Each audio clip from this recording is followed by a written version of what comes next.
already ang bilis ng pag-angat yung business. Pero sino pinakonsider mong mentor o tinatakbuhan mo for guidance or coaching? Mentor? Yung mama ko talaga, second mama ko, si Mama Lizelle. Talagang siya yung, kasi di ba na-explain ko naman po nung nilaunch ko yung Handmade pati Lulu, wala akong alam masyado sa business and yung boyfriend ko lang talaga yung nag-push sa akin na, sige na, nakakabenta ka, so gumawa ka ng sarili mong product. Pero kasi ito, yung ano ko po, yung Grizel Manufacturing, sila talaga yung parang tumutulong sa akin sa mga, ayan, kaya din tayo FDA approved. Tinutulungan nila ako kung paano asikasuhin, kung paano ba yung mga product development, and yung guidance ko talaga sa mga ilalabas ko. And hindi lang basta, at hindi lahat ng naisip ko, tama eh. So kailangan ko rin po talaga ng nandyan as a second mom and mentor ko, idol ko, inspiration ko, which is si Mama Lizelle, to guide me kung ano yung mga gusto kong tahakin and gusto kong i-push na mga products. Kaya very thankful ako. Actually, nagulat po talaga ako kasi hindi ko naman po talaga ina-expect na mag-boom po talaga agad yung products. Kasi sa business talagang ang hirap po talagang makipaglaban ngayon. Lalo na ang daming nagbibenta rin po ngayon sa mga social media platforms.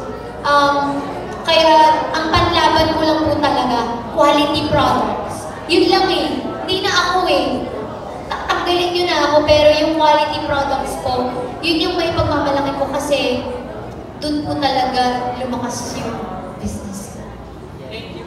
Nakita namin kanina na yung isa sa sellers mo para naging, di ba, umulat yung mga kaya ganyan. Ikaw, syempre sa pagdami rin ng kita, ano yung pinapangarap mo bang mabili for yourself or maipag? Pinapangarap ko. Yung pangarap ni Mama na, syempre kasi, hindi pa ako masyado nag-reflex po ngayon na, ano mga naipundar mo? Ito ang reason. Kasi po, ang dami kong ilalabas na product. Siyempre, inuuna ko muna, alam nga namang hindi ako magbayad sa mga loof ko, no? So, inuuna ko po muna yung mga products. Kasi madali naman pong magbumili na kung anong gusto mo.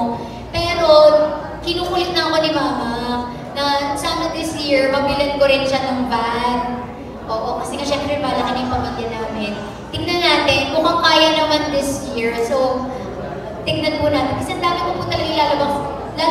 Hindi ko alam kung ilalabas na natin ngayon, pero ang daming products and nakakaloka kasi per product is kailangan mong maghanap ng i-register, i-FDA approve, syempre para talagang talagang dekalidad and very safe yung products na ilalabas. Kaya, magastos! Kaya yun. Kaya makikita nyo na lang po kung ano yung mga kinabibisihan ko at kaya bakit ako broke. Kasi ang dami kong ilalabas na products na para sa inyo. Thank you. Thank you very much! Alright, who's next?